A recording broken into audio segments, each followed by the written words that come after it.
ఏ ఊరమ్మా మీది? గుట్టాయిగూడ స్టార్ట్ చేయాలి. గుట్టగూడలో ఉన్నటువంటి గ్యాస్ వినియోగదారులందరికీ ఏంటంటే గ్యాస్ ఎలా వాడాలి ఏంటనేది మనం అందరికీ తెలుసు. మన ఇంట్లో ఆల్రెడీ వాడుతూనే ఉంటాం కదా గ్యాస్ వల్ల చాలా విలేజ్లలో కానీ అవగాహన లేక చాలా వరకు ప్రమాదాలు జరుగుతున్నాయి. అవునా కదా? గట్టిగా చెప్పండి అమ్మా, అవునా కదా? అంటే మనం రోజు వాడే గ్యాసే కూడా కొన్ని టైంలో మనకి టైం సరిపోయిందంటే రెగ్యులేటర్ ఆఫ్ చేయకపోవటం కానీ, లేకపోతే సిమ్లో పెట్టి కూడా కొంతమంది మర్చిపోయి అనుకోకుండా ఏంటంటే వదిలేసిపోతూ ఉంటాం. అప్పుడప్పుడు ఏంటంటే మన ఇంట్లో దీపరాధనలో కూడా చేస్తూ ఉంటాం కదా. ఆ టైంలో ఏంటంటే గ్యాస్ లీక్ అయిందంటే ఆటోమేటిక్ ఏంటంటే దీపరాధన కూడా అంటుకొని చాలా వరకు ప్రమాదాలు జరుగుతూ ఉంటాయి. మీరు అది గమనించారో లేదో తెలుసా? మీరు గమనిస్తున్నారా? విలేజ్లలో చాలా వరకు ప్రమాదాలు జరుగుతున్నాయి కదా. అమ్మ గట్టిగా చెప్పండి, నువ్వు అంటూ పోనండి.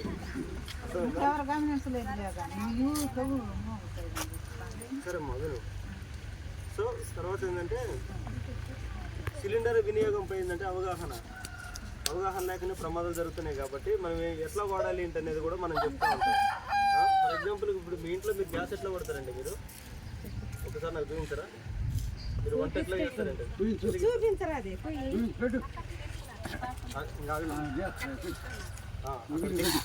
ఆగండి ఇప్పుడు పెద్దనా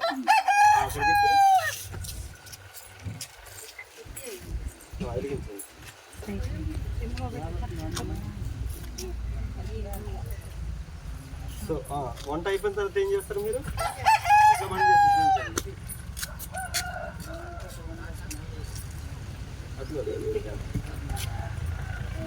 మీరు అట్లా గ్యాస్ వాడతారు అంతే కదా, ఇంకేం లేదుగా. అందరూ అంతే వాడుతున్నారా? అంతే కదమ్మా. గ్యాస్ ఎట్లా వాడాలి ఏంటంటే అట్లా వాడటం వల్ల అలా వాడినా కూడా ప్రమాదాలు జరుగుతాయి. అలా వాడటం కూడా ప్రమాదాలు జరుగుతాయి. ఎప్పుడు కూడా ఎర్లీ మార్నింగ్ ఉదయం పూట పొద్దున్నే లేచిన తర్వాత ఏం చేస్తారంటే వంటగదిలోకి వెళ్ళే ముందు వెంటిలేషన్ అనేది ఫస్ట్ తీయండి. కిటికీలు ఉంటాయి కదా, కిటికీలు అనేది ఫస్ట్ తీసిన ఒక 5-10 నిమిషాలు అయిన తర్వాత ఏం చేస్తారంటే వంటగదిలోకి వెళ్ళిన తర్వాత మన స్టవ్ వెలిగించేటప్పుడు సిలిండర్ దగ్గర ఉన్న రెగ్యులేటర్ని ఫస్ట్ ఆఫ్ చేసుకున్న తర్వాత సేమ్ యాజ్ మేడం గారు చెప్పినట్టే వెలిగించండి. స్టవ్ ఇట్లా లైటర్ తోటే మాత్రమే ఉపయోగించాలి. ఎందుకంటే ఇప్పుడు మన దగ్గర లైటర్ లేదు కాబట్టి మ్యాచ్ బాక్స్ వినియోగిస్తున్నాం. లైటర్ తోటి మాత్రమే గ్యాస్ వెలిగించండి.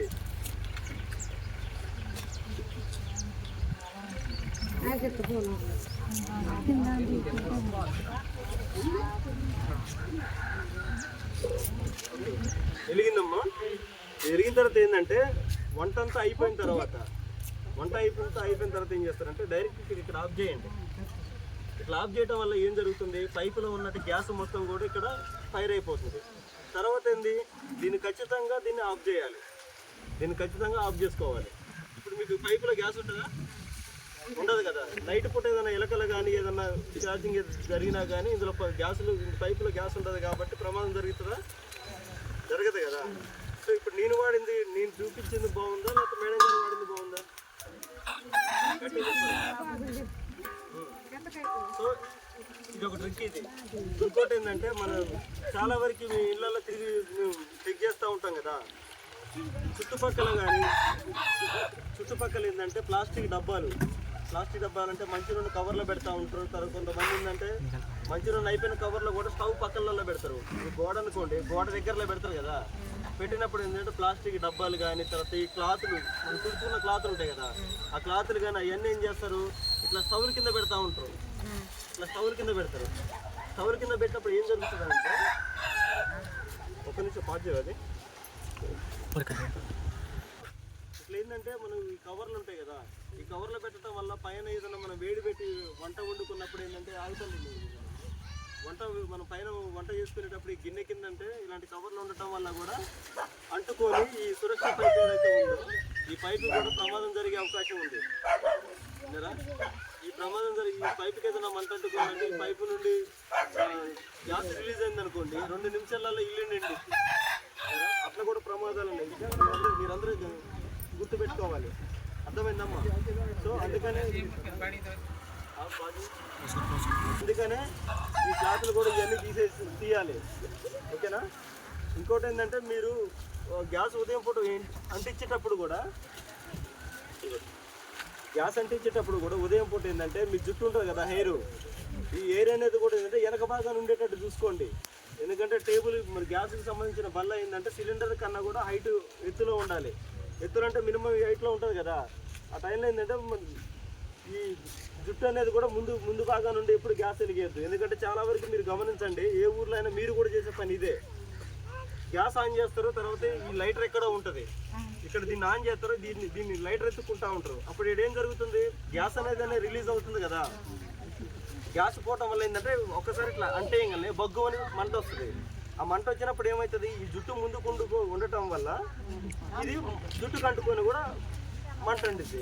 మీరు ఆడవాళ్ళు కాబట్టి ఏం చేస్తారు, మంట అండుకోగల లబోదిగి మొత్తుకుంటా ఉంటారు, దాన్ని ఆర్పే ప్రయత్నం చేయరు కదా. సో అందుకనే జుట్టు కూడా వెనక భాగం ఉండేటట్టు చూసుకోండి. ఇంకోటి ఏంటంటే మీ దుస్తులు కూడా, మీరు కట్టుకునే బట్టలు కూడా అంటే సిల్క్ దుస్తులు కట్టుకుంటారు కదా, వాటిని కూడా కొద్దిగా స్టిప్ కట్టుకోండి, ఓకేనా. అదేవిధంగా ఏంటంటే చేతులకు కూడా ఏంటంటే శానిటైజర్ లాంటివి వాడద్దు. శానిటైజర్ అనేది ఏంటంటే స్పిరిట్ కదా, స్పిరిట్ కూడా మీరు గ్యాస్ దగ్గరకు వచ్చినప్పుడు అంటుకుంటుంది కాబట్టి అలాంటివి కూడా వాడకండి దయచేసి. అర్థమైందమ్మా. వెంటిలేషన్ అనేది కంపల్సరీ తీయాలి. స్టవ్ అనేది కూడా సిలిండర్ దీనికంటే ఎత్తు ప్రదేశంలోనే ఉండాలి. ఇంకోటి ఏంటంటే సిలిండర్ చుట్టుపక్కల కూడా ఎటువంటి ప్లాస్టిక్ డబ్బాలు కానీ మంచినూనె కవర్లు కానీ ఇలాంటివి ఏం పెట్టద్దు. అర్థమైందమ్మా. అవి పెట్టడం వల్ల చాలా ప్రమాదం జరుగుతుంది.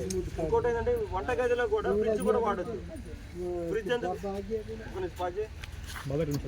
సో వంటగదిలో కూడా ఏంటంటే ఫ్రిడ్జ్ ఉంటుంది కదా, ఫ్రిడ్జ్ కూడా వాడొద్దు. ఎందుకంటే ఫ్రిడ్జ్ ఆటో కండెన్సర్ కదా, అప్పుడప్పుడు మీరు గమనించారో లేదు, కరెంటు కొంచెం కూల్ అయ్యేంత వరకు